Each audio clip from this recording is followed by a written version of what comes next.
you know what they say. There are people who have gone to the moon, and there are people who have spent a lot of money trying to go to the moon.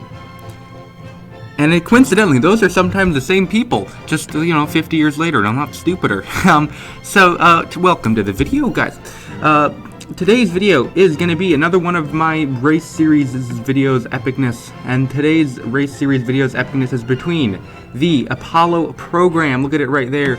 They're doing their moon rock in glorious 3 pixels in black and white, and it's epic. And that is going to be going against the Artemis project, or more specifically the SLS rocket itself. This is Artemis project. If you don't know what Artemis project is, it's an idea to kind of colonize the moon and kind of make a gateway. There's the gateway station. It's pretty epic. Where there's going to be landers. There's actually starships involved. It's pretty epic. But yeah, the main theme of the video is going to be SLS and Saturn V. Saturn V was a rocket that got us to the moon, and SLS is the giant orange thing which uses those 2 giant SRBs. It's right here. You'll see one test firing this. It's just ridiculous. The power out of these 2 rockets is just pretty nuts. But yeah, and we are going to use that power. See, I could go on and on about the facts and all that stuff, and how Artemis is horribly over budget and has problems. And this is a video from a tank explosion, which is actually a planned test. It's the only thing Boeing actually did successfully. Boeing makes this tank.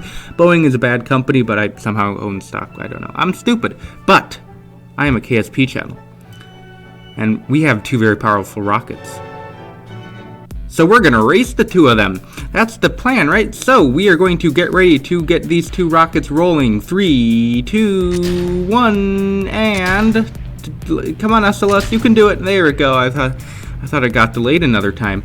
But the 2 of those rockets are now flying. We're going to get into the time lapses.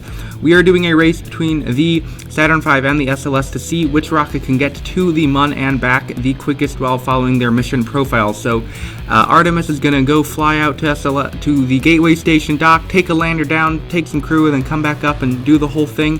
And Saturn V has that lander in there. It's going to be epic. It's going to be amazing. What's the most Kerbal way to compare the 2 of these? Just race them. You got big rockets, why not see which one can go there fastest, right? This is actually a series I do. This is the 3rd video I've done in this race series. It's pretty epic, but these 2 rockets are now flying in the air as the SLS has taken a early lead because it is a very fast rocket. Because you saw those SRBs were firing, and it also has 4 RS-25 engines on the bottom of it, which are the Space Shuttle main engines, so it has all the power. And the Saturn V is slowly crawling its way to orbit. Had a horrible thrust-to-weight ratio in that bottom stage, but it has depleted its bottom stage and is firing its 2nd stage right now as the 2 rockets continue to climb. The SLS has already passed the Kármán line and is going to be gliding up to its very eccentric orbit as it deploys its interim cryogenic propulsion stage, which is a bit of a mouthful, but it is basically the upper stage of the rocket, which has 1 RL-10 engine. As the Saturn V depletes its 2nd stage, and it has a 3rd stage, which can use about half the fuel in the 3rd stage to get its way into orbit, and then the others have to do its Mun injection burn. While that happens, the Artemis is going to be not circularizing, it's getting into a 400 by 100 kilometer orbit. That's just how they do it in real life. More info on that in my other videos about Artemis program. I have an entire series, you can check out the playlist and stuff, right? Epic plugs!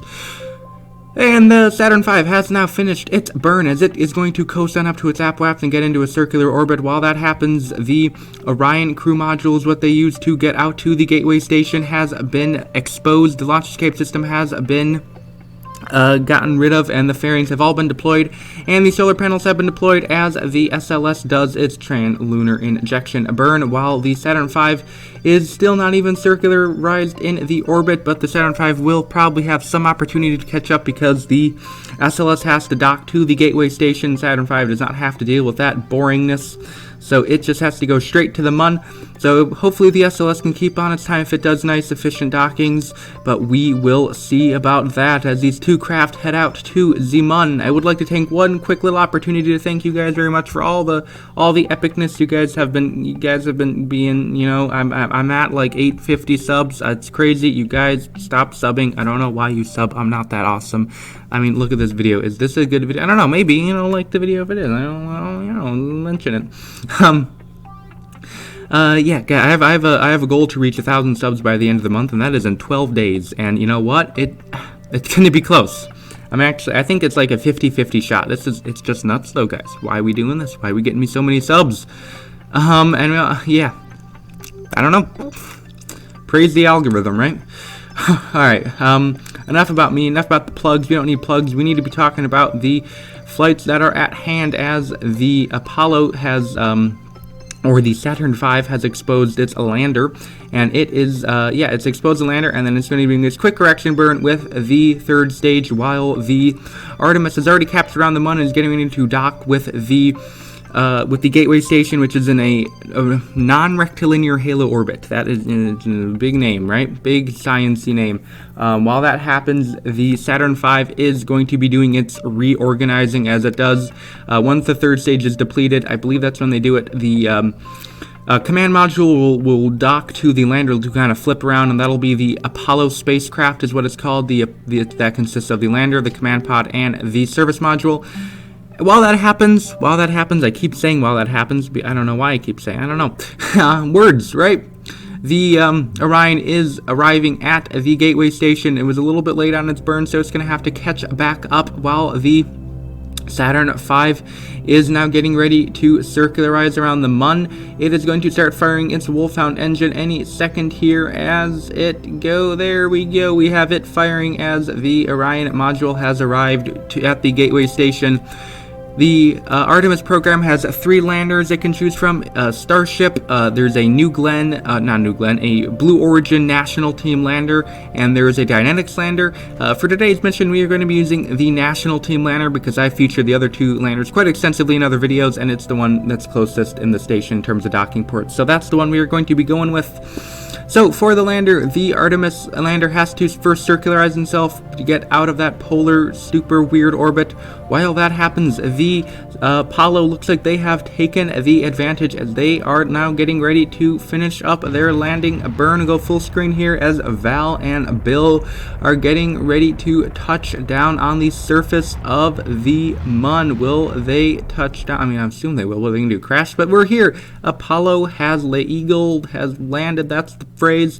Val's going to get out of the lander, and oh, looks like she's done a bit of a black flip, and face planted. Oh, and this is their chance for Artemis to maybe catch up, as they are coming in for their landing right now. A little bit of landing leg issue. I did not test this because I'm a big brain, right, guys? But they are still up right there. This is, oh my gosh. But this is their chance. While Valentina is face planted, before she can get up, they can try and get ahead and plant their flag before Val. Once the flags are planted, the 2 are going to return back to the station, and the return to their respective motherships, and then return to the surface. And it looks like the Apollo people forgot their American flag. Nothing to see there, as they are getting ready to redock with re-embark on their command pod, as the Artemis people also do that. They have to wait for the stations to line up, and then we can get ready to go on the final home stretch of this race, as the 2, oh geez, like the Artemis people are having a little bit of trouble getting back in their lander. But it looks like they have accomplished it, as the Saturn V lander, or the Apollo lander, is ready to depart. There it goes. It is in the air and starting to do its pitch over maneuver in order to redock with the command module. As that happens, the National Team lander is getting ready to stage away its bottom stage. Oh, it looks like we're going. Does a little bit of a flippy, and then it can continue on its mission and hopefully get into orbit. Well, it does get into orbit and redock with the Gateway Station. Hopefully, it can do that before the Apollo module is able to redock, or the Apollo lander is able to redock. Fortunately, the National Team lander is quite a bit faster than the Apollo lander, so it can make up a little bit of ground here, but it has quite a bit of ground to make up, because it has to dock with a space station versus the mothership, and the mothership's orbit is, for the Apollo, is a much easier orbit to dock to, so they are going to have to be really efficient with their, I don't know why I'm saying they, I flew both of these, be really efficient with their orbit. It looks like the Apollo people, I keep calling them the Apollo people, Val and Bill, I should say, so I can, spice up the commentary, right? There it looked like I'm having a little bit of trouble with the docking. You have to do a little bit of inefficiently, but hey, that's what happens when you have a lot of extra delta V. Looks like the Artemis National Team lander is about ready to redock with the Gateway Station, just about at lunar periaps. Looks like they're gonna do their deceleration right now, as the Apollo lander is starting to get ready to dock on the night side. Sorry if YouTube ruins the video quality at night. I don't know what to do about that. I don't know. I'll have to look into it. I will look into it. And here we are coming in now to the docking port of the Gateway Station, as the Saturn V has already redocked and is ready to plan its return burn. As these are having a little bit of problem with the docking ports, and there it is, docked up, crew are transferred, and now they can get ready to head out with the Orion module and return to Kerbal. As that happens, the Apollo Command and Service module have first of all ditched the lander, and now they are on their final burn of the mission, which is that return burn. Like I said, return burn? I don't know if that's really what it's called. As you can tell, I'm a very skilled, smart person, SMRT. As that happens, the command module, I'm an epic announcer, aren't I? The command module for the Apollo is re-entering the upper atmosphere of Kerbal, as the Artemis, Orion, that's what it's called, isn't it, is finishing up its final burn as it comes in. It's going to have to make up a little bit of time. It's coming in a little bit steeper, coming in on the night side, as the Saturn, I can't speak, can I, bros? The Apollo lander has just descended through the cloud layer and deployed its drogue chute. Its three main chutes are out as the Orion module comes through its peak G-force, as it is also coming down. The Orion module has a little less parachute, so it's going to fall a little bit quicker. See if it can make up some time and come in and beat the Apollo program. It's just a bit of a falling race. Who's going to fall quicker? Looks like it's going to be really close. Apollo coming through 100 meters, through 50 meters. It's going to get really close. The two of them are just coming right above the surface now, and who is going to come down first? It is looking real close, and the winner is Apollo. Yay! Well, at least SLS made it back without getting delayed another 15 years, but that's the end of the video. So, thank you for watching. Until next time, please rate or comment to this video. Once again, thank you for watching. Until next time, and bye!